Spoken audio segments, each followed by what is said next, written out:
Okay, so if there were new people here, we would do introductions. There are not today, but that's all right. So I think everybody knows everybody. And Blake, you and Bunny know each other, right? Yes, sir. All right. So really, all I'm going to do is I'm going to go over, as I said, next steps in the faith, basically what it looks like to be a disciple, what it looks like to be a disciple here, and what it looks like to be a disciple in the Methodist Church in general. And anytime you got a question, just holler Will you out. do the same thing each time you do this, or will you have a different? No, I'll do pretty much the same Pretty much thing. the So same that's thing. that's the other thing is we'll tell folks, once you've been through it, and the idea of this is to help people just discover a little bit about the church and connect a little more deeply. So I say in my sermons all the time, being a Christian is just being a disciple of Jesus Christ. And from the scriptures, there came this thing that was known as like the fivefold purpose of the church. If you're familiar with Rick Warren's stuff from the early 90s, purpose-driven stuff. A lot of this comes from that because I think it's good. So as a disciple, there are really 5 things we want to help people do. We want to help people worship, individually and corporately. And understand that when I say this comes from Rick Warren's stuff, Rick Warren just put it in this phrasing. This is as old as the church. I mean, this is long time ago. This is John Wesley. This is even before. So people need to worship. They read the scriptures, hear the scriptures, sing, pray, praise, give, etc.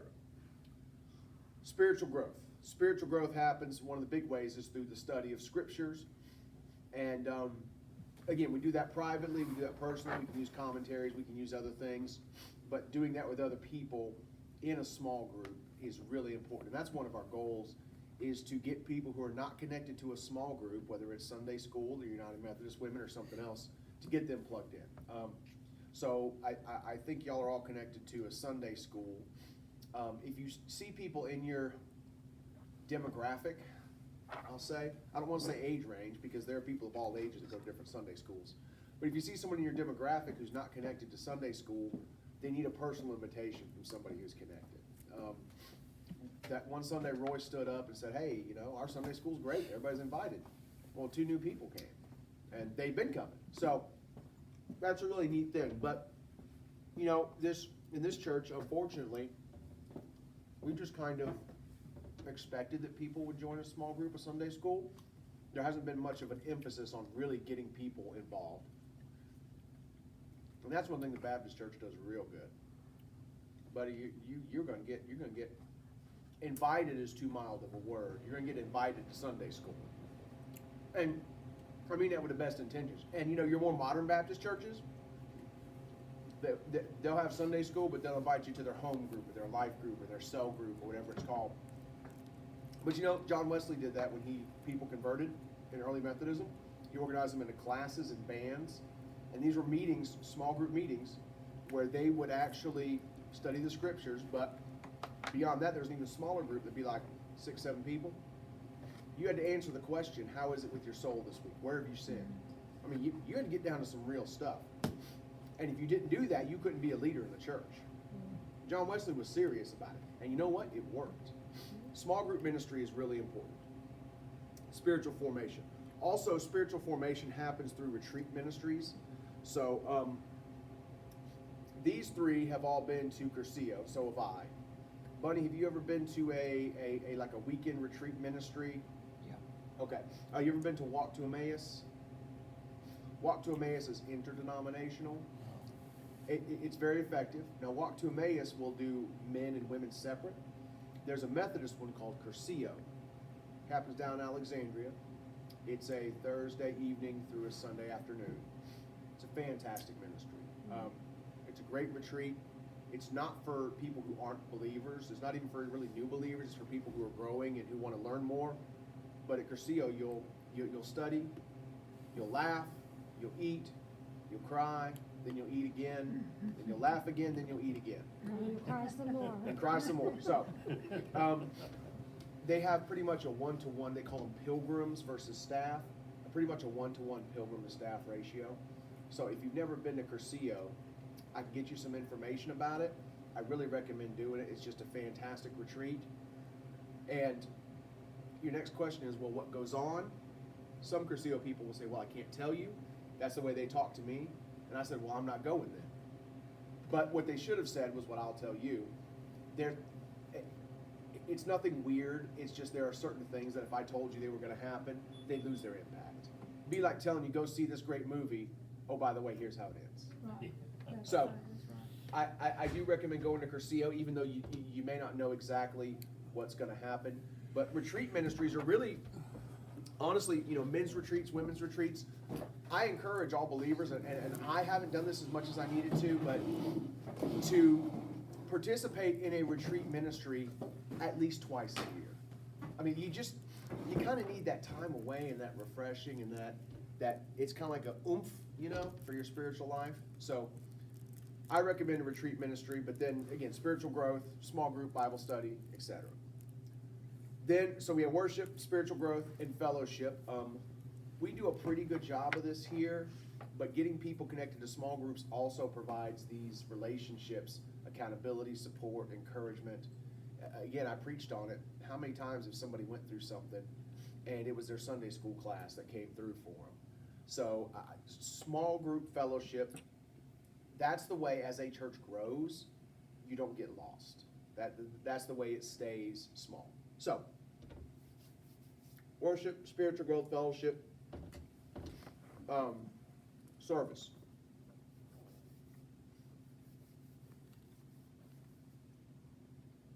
I don't think we have enough organized community service efforts as a congregation. We don't. We have a lot of people in the congregation who are involved in the community, and we're starting to do more, like trunk or treat, etc. But I'm looking, and if you have any suggestions, if you know of any ways that we can step out, and to me, we don't have to reinvent the wheel. In other words, if there's a great ministry that could use 10 or 12 people to show up and help, that's a great thing for us to do. I mean, you just jump on board with something good. If we do invent something, create something, that's fine, but I'm fine with partnering with organizations. So, if at any point y'all hear or think of something outside the walls that we as a congregation can really plug into, let me know. But then serving inside the walls, we need to identify people who aren't already serving and give them opportunities to serve.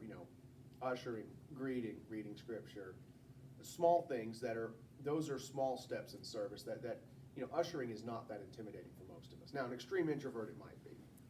Or joining a choir, joining a praise band, whatever the case is. So,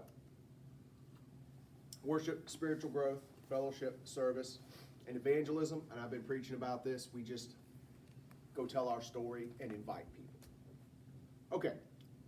Now, nobody in here is brand new to the faith, so all that was probably, it all, and I went much more quickly than I would have. Really, my hope is that people will make decisions of faith, and they'll need to hear all that in more detail. Now, our church. So, we have our vision statement, right? We want people to start where they are, discover who they are in Christ, connect with others, and follow Him. So people ask me all the time, what does it mean to join a church? Why should I join the church in membership? It's a good question.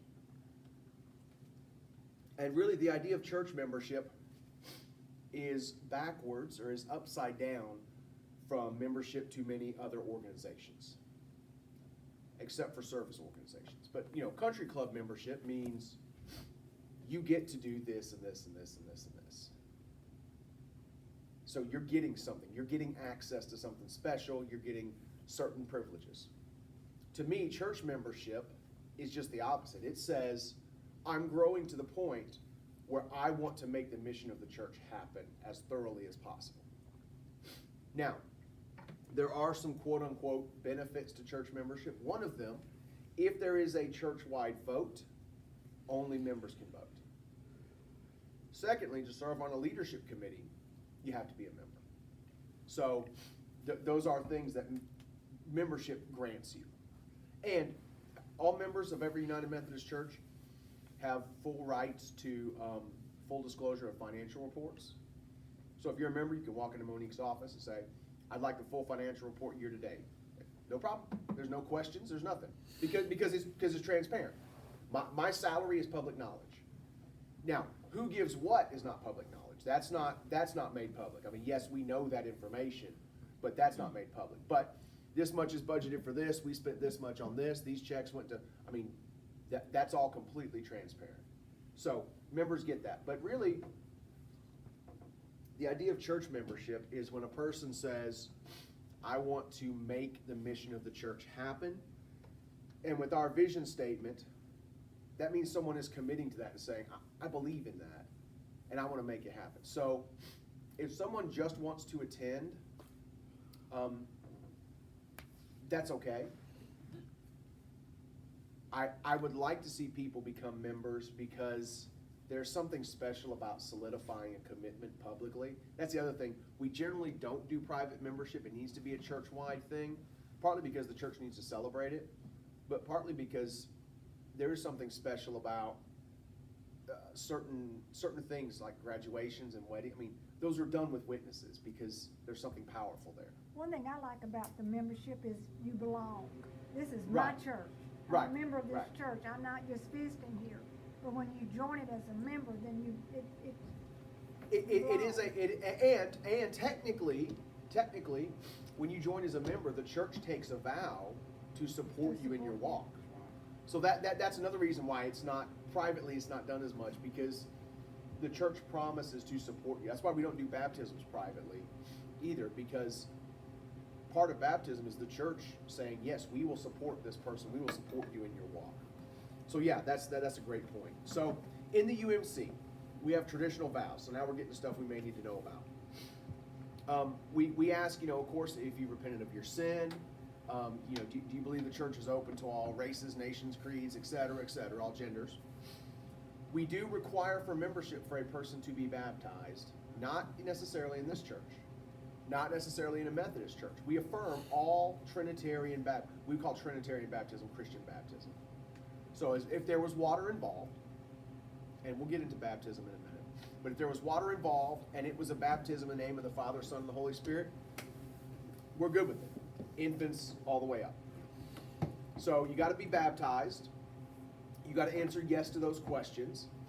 And then we make a vow. The vow is, will you support the ministries of this congregation with your prayers, your presence, your gifts, your service, and your witness? So that's where I think sometimes membership has been watered down. They kind of gloss over that and just say, yeah, we will. But wait, I mean, I'm promising to pray for my church. I'm promising to be present when I can. Now, I understand things happen. You're sick. You go out of town. There are members who are retired and who will spend half the time here and half the time with their grandkids. I get that. But in the same breath, if I'm going to be a member, I'm going to make church attendance a priority. Well, it's the accountability part of it. Exactly. So you've promised to be there, and you're telling the rest of the congregation, as much as I can, I'm going to be here. Now, having said that, it's incumbent upon us as the pastors to create a good worship experience if we want people to be here.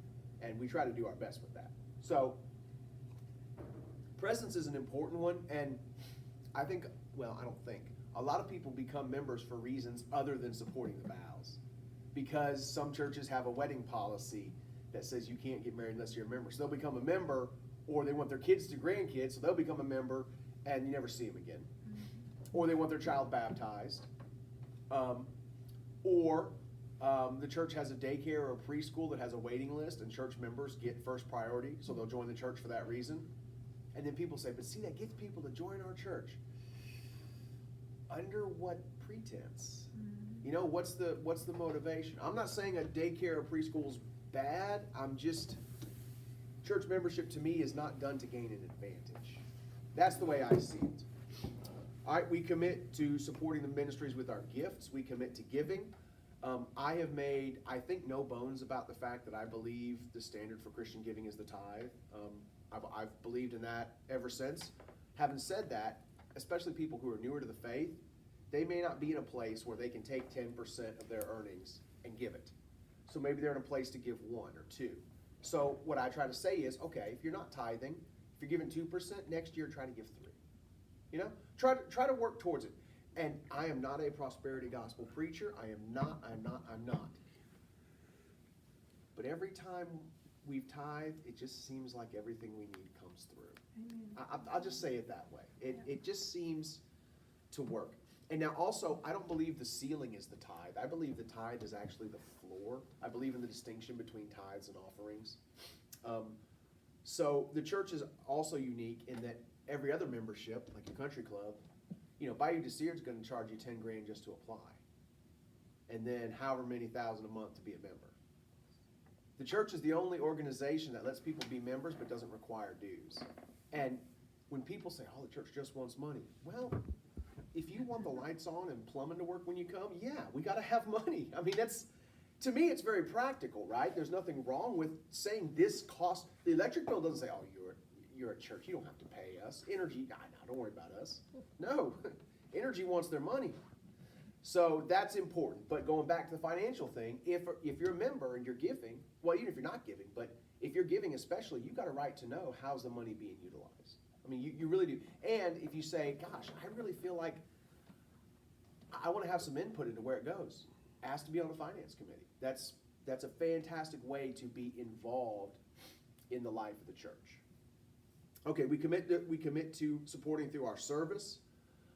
Again, I think growth and discipleship is marked by a person who says, I'm moving from just coming and seeing what church does for me as to coming and seeing what I can do to make the church happen for other people. Doesn't mean it's never about us again, because sometimes we're in need. And look, sometimes people have seasons in life. There's times when you can't really serve in a ministry. I mean, Teresa, for example, during the week when she takes the kids to school, she leaves the house at 6:30, by 6:30, if not 6:20. And she gets off and picks them up and gets home at 6:30, unless it's a night when Kirsten has horseback or Robbie has gymnastics, and she's home at 8 o'clock. She just literally doesn't have the time. And I get that. Some people you just don't. But in the ways that you can, we ask all members to serve the church, because the church is nothing without people serving. I mean, that's one of the things I love about the Methodist Church. It's supposed to be built upon the laity. The pastor's role is really to equip and train the laity to do the ministry. And then finally, with our witness, we want people to live as witnesses out in the world. We actually have a book. We have two books. The Methodist Church has the Book of Discipline, which is our guiding principles as far as theology and polity, and I'll get into those in a minute. But we also have the Book of Social Principles. It's kind of like, well, the Methodist Church, for example, gambling. The Methodist Church officially discourages gambling because of the example it sets and the level of crime and substance abuse that goes with towns that have casinos, etc. We're not saying you can't gamble if you're a Methodist. Church members all the time say, I'm gonna go down to Biloxi and get on the boat. I say, look, don't gamble your kids' college money and tithe off what you win. We're okay. But if there's someone who has a problem, who has an addiction, as a pastor, I would probably say, hey, that's not a great idea. And so living into our witness means setting an example. But it also means inviting, being evangelistic. It means a commitment to evangelistic living. Okay. This is what it means to be a member in any United Methodist Church. That's the other good thing I like, is the membership vows are going to be the same in every Methodist church. Okay, questions about membership vows and membership? Cover everything that needs to be covered? I said a lot real fast, but I felt like I hit the main points. All right. Now, the UMC as a whole. This is the last section, but this is one today we're probably going to spend the most time on. We're part of the United Methodist Church, which has a few elements. First, I'm going to look at theology, okay? Theologically, once again, we believe in grace. That is our big flashing sign of what we believe in. We are a people of grace. Now, we are not a people of cheap grace. We don't believe grace says just, oh, do whatever the heck you want. God's a big softy. That's not grace at all. So we believe in grace basically in three facets. And there's more to it than this, but here's the basic facets. We believe in prevenient grace, which means that God's grace is there for everyone to some degree. Prevenient meaning the grace that goes before. So we believe that God's grace rests on every person, whether they know it or realize it or even want it. There's a level to which God's grace is there. The air you breathe is by the grace. We believe that. So I was leading the confirmation class, which confirmation is the process by which the students confirm their faith, and I'll explain that in a minute. And we talked about prevenient grace, and one of them said, so Hitler had God's grace? I said, to a small degree, yes. To a small degree. Now, was Hitler ignoring God's grace? Obviously. But could Hitler, in his last moments, have turned to Christ for forgiveness? Absolutely. And I told the kids, if we don't believe God could forgive Hitler, then God can't forgive anybody. It's either all or nothing with those who truly turn. But prevenient grace also means that those who die, especially if they're a young child or mentally infirm, that we believe that God's grace is upon them, that Christ on the cross provided enough saving grace for those people who are unable to profess for themselves. Now, there's been some denominations that really push this, quote, age of accountability, like when they hit a certain age, they have to respond for themselves. I would say yes and no, because I would say we're all on God's timeline of grace in some degree or not, and God knows our heart and our situation. So could God hold a 9-year-old responsible? Maybe if that person was in a place to know and accept or reject grace, but maybe not, because maybe they weren't ready. I am not in the business of deciding who is out. I think we're in the business of saying, here's how you can be in for sure. So, prevenient grace, the grace that goes before. Second stage, it's kind of like phases or stages of grace. John Wesley gave this metaphor, it's like a house. Prevenient grace means you're on a front porch. But justifying grace, the grace that makes us right with God, is the grace where you walk through the front door. So we believe in justifying grace, the grace that makes us right with God, that is only possible through the life, death, and resurrection of Jesus Christ. And we believe that that grace requires a response. So prevenient grace is just there. Justifying grace, though, it is up to us. We have to, as in Ephesians, Paul says, by grace through faith. And even the faith itself to believe doesn't come from us. That's a gift from God. But it does require, because of free will, it does require an action on our part. So I talked with the confirmation kids also. We talked a little bit about hell. You notice I don't talk about hell a whole lot because I think Jesus only did a little bit. But we do talk about it, and we talked about them. And I asked them, I said, tell me why hell is necessary. And they thought, and they said, well, because if there wasn't a hell, you ultimately wouldn't have a choice, would you? Mm-hmm. I'm going to tell you what, these sixth graders, they think pretty deep. We believe that hell is necessary because if it is all heaven in the end anyways, do we really have free will? Is there really a choice? There's not. Now, is hell because God is mad and punishing? No. The great Christian author C.S. Lewis said there will be none in hell except those who desire it. He also said there's only two kinds of people at the end of the day, those who say to God, thy will be done, and those to whom God says, okay, thy will be done. Wow. That's deep stuff. That's good stuff. If you never read any C.S. Lewis, you need to. So justifying grace is necessary as an action. Now right there, so we pause. Well, what about the people who've never heard the name of Jesus? How can they encounter justifying grace? Honestly, we don't have time to explore that very deeply today, but in my study that I'm leading in the spring, one of the hour-long sessions will be entirely on the fate of the unevangelized. You know, the people who lived in whatever culture, whatever island. Let's say the short answer is this. A, I believe Jesus did everything necessary to save every person who's ever existed. And B, I think God's grace is too powerful and too precious to be hampered by longitude and latitude or culture. Take that for whatever it's worth, you know. Again, I'm not going to start telling people they're out, but I can tell you how to be in for sure. I can also tell you the story of a man I know who was a supposed atheist and had experienced a dream where Jesus looked at him and said him by name, I'm doing this for you. So, you know, God works. God works in ways that we could never expect or plan.